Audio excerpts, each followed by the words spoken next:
Testimony ఇవ్వడానికి మన ముందుకి బోరుగడ్డ అనిల్ అనే ఒక వైసీపీ కార్యకర్త నాయకుడు అని నాకు తెలీదు. అతను ఈ మధ్య ఒక 2-3 రోజుల క్రితం ఇచ్చిన ఒక ఇంటర్వ్యూ ఈరోజు రాష్ట్ర వ్యాప్తంగా అదే హాట్ టాపిక్ అయిందండి. జగన్మోహన్ రెడ్డి అతనికి ఏం చేశాడో అతను మాట్లాడతాడు. ఒకసారి మీరు ఆ వీడియో చూడండి ప్లీజ్. ఆ వీడియో ప్లే చేయండి సార్. పార్టీని అంటిపెట్టుకొని ఇంకో పార్టీలో ఉండి ఈ పార్టీ నాయకులను లేపుతారు, జైలుకు పోతారు. మీ వెనకాల పార్టీ నిలబడపాయే, మీ వెనకాల మీ జగన్ అన్న నిలబడకపోయి ఏం లాభం? ఇంకా ఎందుకు ఖాళీ చేస్తా ఉన్నారు? జగన్మోహన్ రెడ్డి గారు నా వెనకాల నిలబడలేదని ఎవరు చెప్తున్నారు నీకు? ఉన్నారా? జగన్మోహన్ రెడ్డి గారు లేకపోతే బయటకు వచ్చేవాడిని కాదు. వైఎస్ జగన్మోహన్ రెడ్డి అనే వ్యక్తి లేకపోతే బోరుగడ్డ అనిల్ కుమార్ ఇప్పటికీ బయటకు వచ్చి ఉండేవాడు కాదు. మీ వెనకాల జగన్మోహన్ రెడ్డి ఉన్నాడు. అయితే ఖచ్చితంగా 100% జగనన్నే దగ్గరుండి వైఎస్ జగన్మోహన్ రెడ్డి గారికి బెయిల్ ఇచ్చి తీసుకొచ్చిన అడ్వకేట్స్ టీం నా కోసం పనిచేసింది. ఆంధ్రప్రదేశ్లో ఓన్లీ ఫ్యూ పర్సన్స్, అంటే ఇద్దరి కోసం 2 persons కోసమే వాళ్ళు పనిచేసినారు. ఎవరు వాళ్ళు? First Borugadda Anil, second intelligence chief, మాజీ చీఫ్ ఇంటెలిజెన్స్ చీఫ్ సీతారామాంజనేయులు గారు. మీరు విన్నారండి క్లియర్గా. ఇంకో పార్టీలో ఉండి ఆ బోరుగడ్డ అనిల్ అనే వ్యక్తి నన్ను జైలు నుంచి రిలీజ్ చేయించింది జగన్మోహన్ రెడ్డి, నా వెనుకున్నది జగన్మోహన్ రెడ్డి, జగన్మోహన్ రెడ్డి కోసం పనిచేసిన లీగల్ టీం నా కోసం పనిచేసింది అని డైరెక్ట్గా ప్రెస్ మీట్లో చెప్పాడు. అయితే అంత గొప్పగా ఈయన బయట తీసుకురావడానికి ఈ రాష్ట్రం కోసమో దేశం కోసమో పోరాడిన మహావీరుడైతే కాదు అతను. ఈ రాష్ట్రంలో ప్రజల కోసం ప్రజల తరపున మాట్లాడిన ప్రజా ఉద్యమకారుడు కూడా కాదు. అయితే మరి ఇలాంటి వాడిని సాక్షాత్తు ఒక మాజీ ముఖ్యమంత్రి ప్రస్తుత పులివెందుల ఎమ్మెల్యే గారు ఎంత ప్రేమగా ఎంత కేర్ చూపించి వాడిని బయట తీసుకురావడానికి గల కారణం ఇంతకీ ఈ బోరుగడ్డ అనిల్ అనే వ్యక్తి చేసే పని ఏంటి? అతను ఎందుకు జగన్మోహన్ రెడ్డికి నచ్చాడు? ఒకసారి అతను చేసే పని ఏంటి, అతని పెర్ఫార్మెన్స్ ఏంటి అనేది కూడా ఇంకో వీడియో రూపంలో మీకు చూపిస్తానండి. ప్లీజ్ ఆ రెండో వీడియో ప్లే చేయండి సార్. చేతికేసిన సంఖ్యలు తీసే చాలు నా కొడకలారా, అరగంట 9 నా కొడకలారా మీ తలకాయలు తీసేస్తాం. తింటాడు, అమ్మాయిలు పాడు చేస్తాడు, ఇంట్లో పనులు పాడు చేస్తాడు, స్కూల్ కి ట్యూషన్ చెప్పడానికి వచ్చిన టీచర్ కి కడుపు చేస్తాడు. రోజు 10 మందితో పడుకునేది సాఫ్ట్వేర్ ఇండస్ట్రీ. తప్పని అట్లా మాట్లాడు. మీరు చూసిరా నా కొడుకున్నప్పుడు చూసి ఇట్లా అంటే నేను ఇంటర్వ్యూ చేయలేనా? నీ అమ్మ నువ్వేం తోపుగానివా? వైఎస్ఆర్ సిపిని అంతం చేస్తావా? నిన్ను పుట్టించిన నా కొడుకు బయటికి రావాలా? వాడు వస్తే వాడి వల్ల కూడా కాదు రే. నీతో ఏ నా కొడుకు మాట్లాడుతున్నావు వాడికి చెప్పు. నా కొడుక్కి నీకు వానికి పగల్లింగి శంకరగిరి మాన్యాలు పట్టించే రోజులు దగ్గరలోనే ఉన్నాయి. నీ అమ్మ నా కొడక ఏనుగులాగా తింటాం, ఏనుగు ఎరిగినట్టు ఎరగటం కాదు నా కొడక. నీ అమ్మ లఫు కొడక, నీ అమ్మ నా కొడక. నువ్వు మీ అయ్యకి పుడితే నా కొడక నీ నేలకి కొయ్యకపోతే నా పేరు బోరుగడ్డ అనిల్ కుమార్ కాదు. దమ్ముంటే నువ్వు పుట్టిన నా కొడుకు అయితే ఇక్కడ ఆంధ్రప్రదేశ్ లో ఒకటి ఆడికి పడితే పోయి ఆడికి పోయి వంగుంటది. అది పెద్ద బ్రోతల్. యూకేలో బ్రోతల్ కంపెనీ నడుతుందని చాలా మంది చెప్పారు. ఇంట్లో హ్యాంగర్ కి తగిలిచ్చిన సొక్క వేసుకొని బయటకు వస్తే అన్ని తెగిపోతాయి. అన్ని ఆ తర్వాత నీ పిల్లల్ని, నీ ఇంట్లో ఉన్న నీ పిల్లల్ని ఎతికి మరీ నాలాంటి అప్పు చెప్పాలా? దేనికి? అర్థమైందిగా? రా పుడితే ఇప్పుడు సీఎం ఆర్డర్ ఇస్తే అబ్బని కొడుకు నేను లేపుతా. గంటే వాడు యాడున్నా అంటిపెట్టుకొని ఇంకో పార్టీలో ఉండి ఈ పార్టీ నాయకులను లేపుతారు, జైలుకు పోతారు. మీ వెనకాల పార్టీ నిలబడపాయే, మీ వెనకాల మీరు వాడు మాట్లాడిన మాటలు విన్నారు. ఇంకా చాలా మాటలు మేము కట్ చేసామండి. చాలా మాటలకి బీప్ సౌండ్. ఇంకా అతను మాట్లాడిన మాటలు కుప్పలుగా ఉన్నాయి, దాచాం. ఇలాంటి వాడిని అర్జెంటుగా జగన్మోహన్ రెడ్డి తన లీగల్ టీంని పెట్టి బయటికి తీసుకురావాల్సిన అవసరం ఏముందని ఈరోజు ఆంధ్రప్రదేశ్ ప్రజల తరపున నేను జగన్మోహన్ రెడ్డిని ప్రశ్నిస్తున్నాను.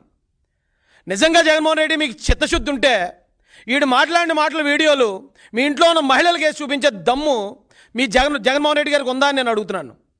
ఏమి ఈ రాష్ట్రానికి ఏం మేలు చేశాడని మీ సాక్షాత్తు మీ లీగల్ టీంను ఉపయోగించి ఇలాంటి క్రిమినల్ గాడిని, ఇలాంటి రౌడీగాళ్ళని మీరు ఎందుకు బయటికి తీసుకొచ్చి ప్రజల్లోకి జనజీవన స్రవంతుల్లోకి ఎందుకు మీరు కలిపేస్తున్నారు? ఎందుకు నేరాలను మీరు ఈ రకంగా ప్రోత్సహిస్తున్నారని నేను డైరెక్ట్గా అడుగుతున్నాను. అందుకే మిమ్మల్ని ఈ జగన్మోహన్ రెడ్డి అనే వ్యక్తిని స్టార్టింగే నేను ఈ రాష్ట్రానికి ఒక గోండారాజుగా, ఈ రాష్ట్రానికి ఒక మాఫియా డాన్గా అందుకే అభివర్ణించాను. ఆ వీడియోలు ఒకసారి మీ ఇంట్లో ఉన్న మహిళలకు చూపించండి. ఇలాంటి పరిస్థితుల్లో ఎందుకంటే జగన్మోహన్ రెడ్డి గారు ఇప్పుడు ఏమి అర్జెంట్ వచ్చేసిందని అతన్ని ఇమీడియట్గా మీరు బయట తీసుకురావాల్సి వచ్చింది? అతను ఈ రోజున ఇప్పుడు ఇది బయటపడిన వెంటనే ఓ 4-5 వైసీపీ కార్యకర్తలు అని చెప్పి బయటకు వచ్చి అతను మాకు సంబంధం లేదంటున్నారు. ఎవరికి సంబంధం లేదు? ఆడు వైసీపీ కార్యకర్త కాదా? వైసీపీ నాయకులను కలవలేదా? ఏమంటే ఫోటోలు ఉన్నాయండి? ఫోటోలు ఇచ్చారు సార్, ఫోటోలు ప్లే చేయండి సార్.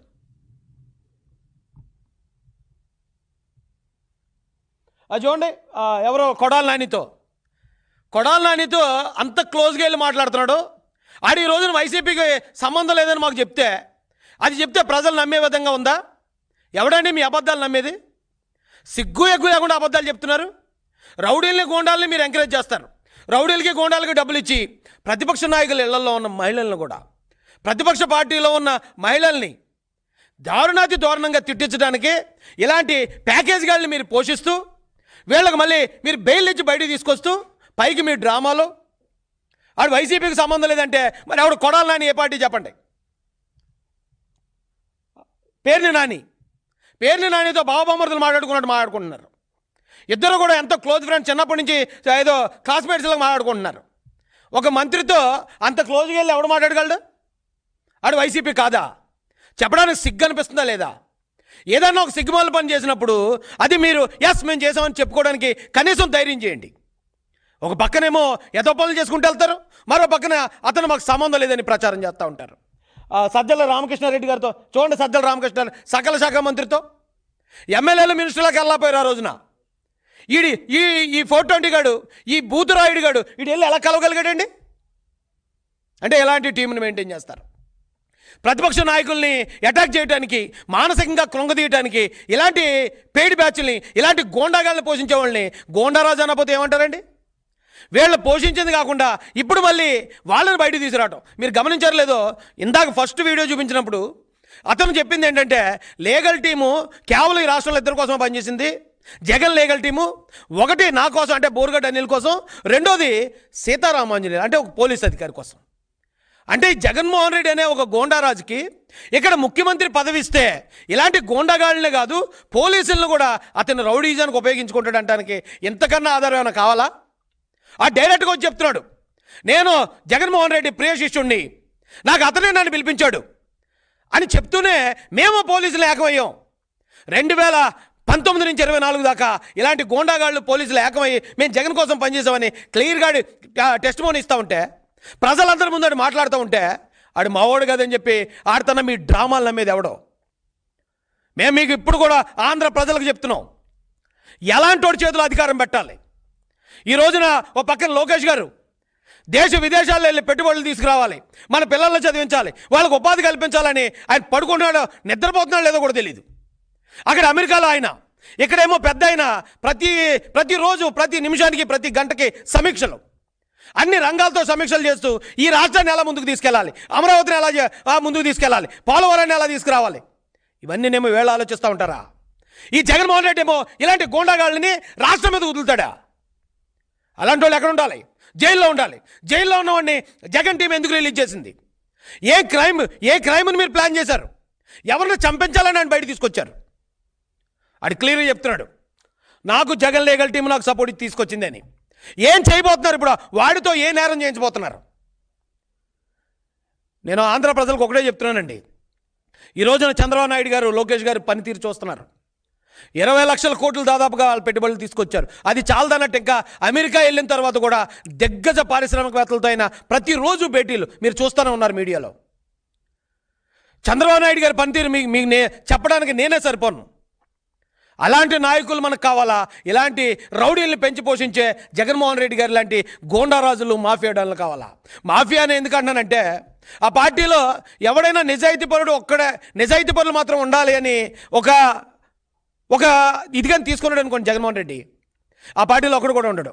ఎందుకంటే ఒక అవినాష్ రెడ్డి, ఒక కొడాలి నాని, ఓ పేర్ని నాని, ఒక అనంతబాబు, ఇలాంటి బోరుగడ్డగాడు, లేదా ఒక గోరంట్ల మాధవ్, నిజాయితీ పరులే రాజకీయాల్లో ఉండాలంటే ఈ దేశంలో మొట్టమొదటి ఖాళీ అయిపోయే పార్టీ వైసీపీ పార్టీ. ఒక్కడు కూడా ఉండడు అక్కడ. అలాంటి పార్టీని అంతమంది నేరస్తులు కలిసి ఉండే ఏ సమూహాన్నైనా మాఫియా అని అంటారు. మాఫియా అంటే ఆర్గనైజ్డ్ క్రైమ్. నేరస్తులు అందరూ కలిసి ఏకతాటి మీదకి వచ్చే చేసే నేరాన్నే మాఫియా అంటారు. మరి వైసీపీ పార్టీని ఏమనాలండి? ఇలాంటి నేరస్తులు ఎందుకు తీసుకొచ్చారండి బయటికి? ఏం ప్లాన్ చేస్తున్నారండి ఈ రాష్ట్రంలో? వాళ్ళు ఇక చంద్రబాబు నాయుడు గారు, లోకేష్ గారు ఏమో రాష్ట్రం కోసం వాళ్ళు పనిచేస్తూ పోతుంటే వాళ్ళని ఇరుకుని పెట్టడానికి, వాళ్ళని ఏదో విధంగా విమర్శలుగా పాలు చేయడానికి సిగ్గు అనిపించట్లేదండి? ఈ రోజున ప్రజలను అడిగితే చెప్తున్నారండి, జగన్మోహన్ రెడ్డి గారి పేరు చెప్తే ఒక అనంతబాబు గుర్తొస్తున్నాడు, లేదా ఒక అవినాష్ రెడ్డి గుర్తొస్తున్నాడు, లేదా ఒక బోరుగడ్డ అనిల్ గుర్తొస్తున్నాడు, ఓ వర్రా రవీందర్ రెడ్డి గుర్తొస్తున్నాడు, లేదా ఒక మాలపాటి భాస్కర్ రెడ్డి గుర్తొస్తున్నాడు. ఇలాంటి బూతురాయిళ్ళు ఈ రాష్ట్రంలో ఉన్న స్త్రీలని, మాన ప్రాణాలని బజారుకి ఇచ్చే బూతురాయిలు గుర్తొస్తున్నారు. చంద్రబాబు నాయుడు గారిని, లోకేష్ గారిని గుర్తు చేసుకుంటే ఒక రామ్మోహన్ నాయుడు గారు గుర్తొస్తున్నారు, ఓ పెమసాని చంద్రశేఖర్ గారు గుర్తొస్తున్నారు, ఓ సానా సతీష్ గారు గుర్తొస్తున్నారు. ఇలాంటి యువ నాయకులు ఈ రోజున రాష్ట్రాన్ని ముందుకు తీసుకెళ్లే విధంగా గొప్ప గొప్ప నాయకులు గుర్తొస్తున్నారని రాష్ట్ర ప్రజలు చెప్తున్నారు. ఎవడెక్కడ నేరస్తుడు, ఎవడు మాఫియాడాను, ఎవడు గోండారాజు అనేది మేము చెప్పక్కర్లేదండి, డైరెక్ట్ ప్రజలు చెప్తున్నారు. ఈరోజు ఇలాంటి వీడియోలు మీ నిజస్వరూపాన్ని రోడ్డు మీద ఒక రకంగా చెప్పాలంటే బట్టలు ఓడదీసి నిలబెడుతున్నాయి. మీరు చేసే పనులే, ఇవేం మేము చేయలే, ఇవేం మేము చెప్పించలేదు.